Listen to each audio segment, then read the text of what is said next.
ಬಸವ ಬುದ್ಧ ನಡೆದ ಹಾದಿ ಪ್ರಬುದ್ಧತೆ ನೀವು.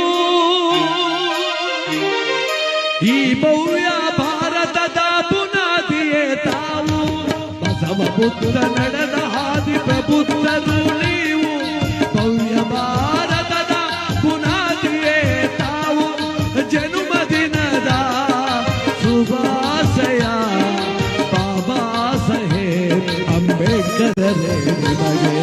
ಜನ್ಮದಿನದ ಶುಭಾಶಯ ಬಾಬಾ ಸಾಹೇಬ ಅಂಬೇಡ್ಕರರೇ ನಿಮಗೆ. ಬುದ್ಧ ಬಸವ ಹಾದಿಯಲ್ಲಿ ನಡೆದ ಪ್ರಬುದ್ಧರು ನೀವು.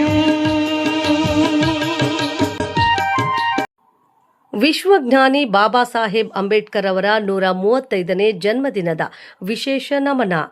ಆಧುನಿಕ ಭಾರತದ ನಿರ್ಮಾತೃ ಸಂವಿಧಾನ ಶಿಲ್ಪಿ ಡಾಕ್ಟರ್ ಬಿ.ಆರ್. ಅಂಬೇಡ್ಕರ್ ಅವರ 135ನೇ ಜನ್ಮದಿನವನ್ನು ಇಂದು ನಾಡಿನಾದ್ಯಂತ ಅತ್ಯಂತ ಸಡಗರ ಮತ್ತು ಗೌರವದಿಂದ ಆಚರಿಸಲಾಗುತ್ತಿದೆ ಎಂದು ಮಾಲೂರು ದಲಿತ ಸಂಘರ್ಷ ಸಮಿತಿ ಸಂಚಾಲಕ ಎಸ್.ಎಂ. ವೆಂಕಟೇಶ್ ಅವರು ಮಾಲೂರು ನಗರದ ಉದ್ಯಾನವನದಲ್ಲಿ ಬಾಬಾ ಸಾಹೇಬರಿಗೆ ಪುಷ್ಪ ಮಾಲೆ ಹಾಕಿ ಈ ಸಂದರ್ಭದಲ್ಲಿ ಅವರ ಜೀವನ ಸಂದೇಶ ಮತ್ತು ದೇಶಕ್ಕೆ ಅವರು ನೀಡಿದ ಕೊಡುಗೆಗಳನ್ನು ಸ್ಮರಿಸುವ ವಿಶೇಷ ಅಭಿಯಾನಗಳು ನಡೆಯುತ್ತಿವೆ.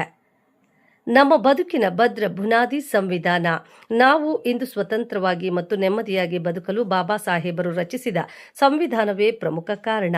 ಈ ಭವ್ಯ ಭಾರತಕ್ಕೆ ಒಂದು ಸ್ಪಷ್ಟವಾದ ಭಾಷ್ಯ ಬರೆದ ಮಹಾನ್ ಚೇತನ ಅವರು. ಅಂಬೇಡ್ಕರ್ ಒಬ್ಬ ವರ್ಗಕ್ಕೆ ಸೀಮಿತವಲ್ಲ.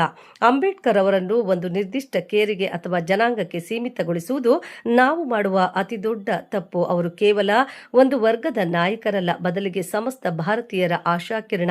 ನೆಲ ಉಳುವ ರೈತರಿಗೆ ಮತ್ತು ಗಡಿ ಕಾಯುವ ಯೋಧರಿಗೆ ಶಕ್ತಿ ನೀಡಿದವರು. ನೈರ್ಮಲ್ಯ ಕಾರ್ಮಿಕರಿಂದ ಹಿಡಿದು ದೇವಸ್ಥಾನದ ಅರ್ಚಕರವರೆಗೆ ಎಲ್ಲರಿಗೂ ಸಮಾನತೆ ಕಲ್ಪಿಸಿದವರು. ತ್ಯಾಗಮಯಿ ವಿಶ್ವಗುರು ತಮ್ಮ ಇಡೀ ಕುಟುಂಬವನ್ನೇ ದೇಶಕ್ಕಾಗಿ ಬಲಿಗೊಟ್ಟು ವೈಯಕ್ತಿಕ ಸುಖ ಸಂತೋಷಗಳನ್ನು ಬದಿಗೊತ್ತಿ ಜಗತ್ತಿಗೆ ಸಮಾನತೆಯ ನಗು ಹಂಚಿದ ಧೀಮಂತ ನಾಯಕ ಬಾಬಾ ಸಾಹೇಬರು. ಅವರನ್ನು ವಿಶ್ವಜ್ಞಾನಿ, ವಿಶ್ವಚೇತನ ಮತ್ತು ವಿಶ್ವಗುರು ಎಂದು ಕರೆಯುವುದು ಅತಿಶಯೋಕ್ತಿ.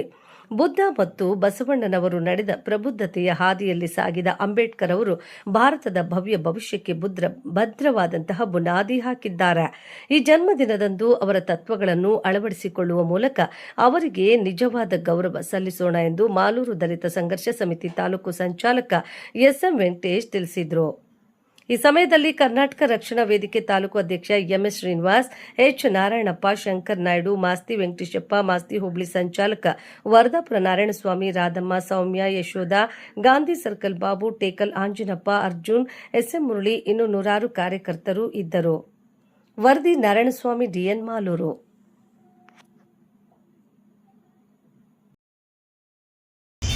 ಭಾರತದ ಜನತೆಯ ಸ್ಥಿತಿಗತಿಗಳನ್ನು ಆಳವಾಗಿ ಅಧ್ಯಯನ ಮಾಡಿ ಸುಮಾರು 2 ವರ್ಷ 11 ತಿಂಗಳು 18 ದಿನಗಳ ಕಾಲ ಅಧ್ಯಯನ ಮಾಡಿ ಭಾರತ ಸಂವಿಧಾನವನ್ನು ರಚನೆ ಮಾಡಿಕೊಟ್ರು ಬಾಬಾ ಸಾಹೇಬ್ ಅಂಬೇಡ್ಕರ್. ಇವತ್ತು ಅಂತಹ ಮಹಾನ್ ವ್ಯಕ್ತಿಯ ಜನ್ಮ ದಿನಾಚರಣೆಯನ್ನು ನಾವು ಆಚರಣೆ ಮಾಡ್ತಾ ಇದ್ವಿ. ಆದರೆ ಭಾರತ ದೇಶದಲ್ಲಿರ್ತಕ್ಕಂಥ ಕೆಲವು ಕೋಮುವಾದಿ ಶಕ್ತಿಗಳು, ಕ್ಷುದ್ರಶಕ್ತಿಗಳು, ಜಾತಿವಾದಿಗಳು, ಅಸ್ಪೃಶ್ಯ ಮನವಾದಿಗಳು ಇವತ್ತು ಬಾಬಾ ಸಾಹೇಬರನ್ನ ಕೇವಲ ಎಸ್ ಸಿ ಜನಾಂಗಕ್ಕೆ ಮಾತ್ರ, ದಲಿತರಿಗೆ ಮಾತ್ರ ಸೀಮಿತ ಮಾಡಲಿಕ್ಕೆ ಹೊರಟಿದ್ದಾರೆ. ಆದರೆ ಬಾಬಾ ಸಾಹೇಬ್ ಅಂಬೇಡ್ಕರ್ ಅವರು ಕೇವಲ ಎಸ್ ಸಿ ಎಸ್ ಟಿಗೆ ಮಾತ್ರ ಸಂವಿಧಾನ ಬರೆದಿಲ್ಲ. ಈ ದೇಶದಲ್ಲಿರ್ತಕ್ಕಂಥ 140 ಕೋಟಿ ಜನಸಂಖ್ಯೆ ಏನಿದೆಯೋ ಪ್ರತಿಯೊಬ್ಬ ಮನುಷ್ಯನಿಗೂ ಸಹ ಹೆಣ್ಣು ಗಂಡು ಭೇದ ಭಾವ ಇರ್ತೇನೆ ಸಂವಿಧಾನವನ್ನು ರಚನೆ ಮಾಡಿ ತಮ್ಮದೇ ಆಗಿರ್ತಕ್ಕಂಥ ಹಕ್ಕುಗಳನ್ನು ಕೊಟ್ಟಿದ್ದಾರೆ. ಇವತ್ತು ರಾಜ್ಯ ಸರ್ಕಾರ ಆಗಿರ್ಬೋದು, ಕೇಂದ್ರ ಸರ್ಕಾರ ಆಗ್ಬೋದು, ಇವತ್ತು ಒಳಮಾಡು ಮೀಸಲಾತಿ ವಿಚಾರದಲ್ಲಿ ಮತ್ತು ಎಡ ಬಲ ಅಂತೇಳಿ ಒಂದು ವಿಂಗಡಣೆಯನ್ನು ಮಾಡಿ ಇವತ್ತು ದಲಿತರನ್ನ